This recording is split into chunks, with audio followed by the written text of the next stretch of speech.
Bonjour, je suis Fabrice Garcia Carpintero et je suis le créateur et le directeur des éditions Blackout.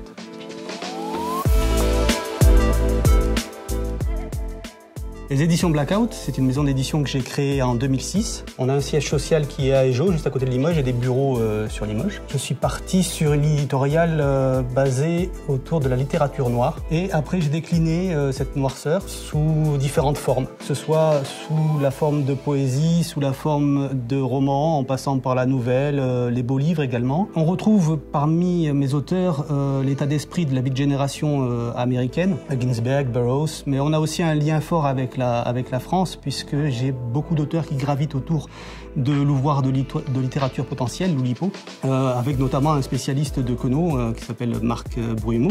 Pas mal d'auteurs comme ça assez particuliers. Je les ai regroupés dans une collection Nouvelles Noires parce que effectivement il y a toujours des personnages un peu torturés, des personnages borderline, dans des ambiances un peu sombres. Souvent, ce sont des récits qui sont assez cinématographiques, où l'intrigue se développe un peu lentement, comme dans les films de David Lynch, par exemple. Après, j'ai d'autres collections, une collection romans, une collection livres d'artistes, avec de beaux livres photos et textes mélangés.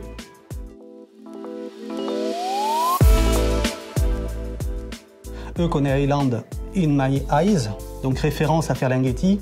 Il est sorti pour les 100 ans de Ferlinghetti et malheureusement il est décédé peu de temps après. Mais il a quand même eu le livre entre les mains et ça lui a fait plaisir, il nous a envoyé un petit mot. On a la collection roman. Ce sont deux titres qui viennent tout juste de sortir. Ils sont sortis pour lire à Limoges. Delirium épée de Christian Brissard. Christian Brissard, c'est l'auteur phare des éditions Blackout. Alors, je parlais de collection phare tout à l'heure, mais on a aussi un auteur que personnellement j'adore et qui colle parfaitement à ce que moi j'aime éditer. Donc Delirium épée, c'est un ensemble de deux longues nouvelles ou de deux courts romans. C'est l'histoire d'un banquier, d'un businessman qui ne voit plus de sens à sa vie. Il est au bout de ce que pouvait espérer de ce milieu-là et il commence à détester sa vie et il décide un jour de se pendre. Il va se pendre à un grand chêne à côté d'une belle maison de campagne qu'il trouve donc isolée au milieu de la Corrèze.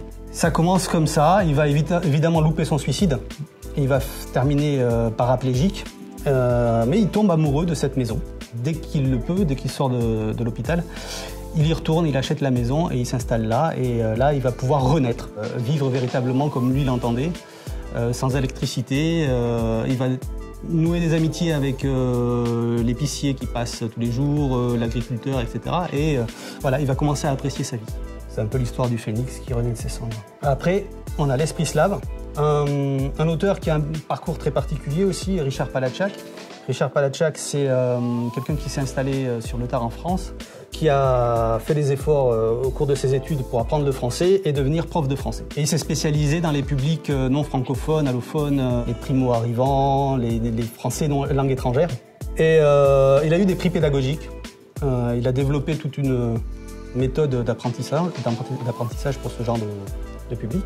Au cours d'une année d'hospitalisation, il a commencé à écrire et il m'a écrit 2 recueils de nouvelles.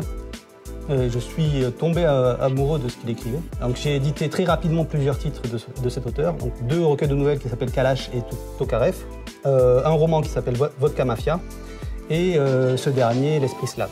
Et L'Esprit slave, c'est un recueil de 3 nouvelles. Ce sont des thrillers poétiques, à la fois basés sur des faits réels et des éléments de fiction, et tout ça sur une trame de contes traditionnels mythologiques slaves. Et c'est quelque chose qui est assez inédit. L'auteur aime à dire que c'est, comme il existe des thrillers nordiques, il existe des thrillers slaves aussi. Alors, je tenais à préciser que la maison d'édition ne fait pas que de l'édition littéraire, elle fait aussi de la production. J'aime adapter ce que j'édite.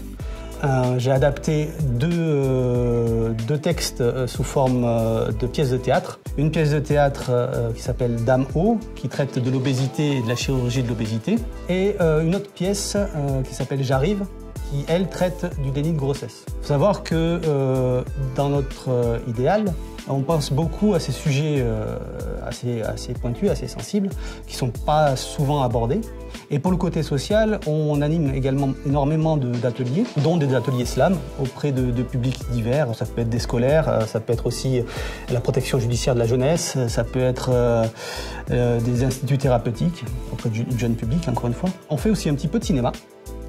Du court-métrage, essentiellement pour l'instant. J'ai adapté une série qui s'appelle Imposteur, le pilote qui est disponible en ligne. Et là, dernièrement, je me suis lancé sur un projet de court-métrage d'animation. Ça tombe bien parce qu'on a le pôle animation d'Angoulême qui est pas très loin d'ici. Sur l'autisme Asperger du point de vue de l'enfant en bas âge.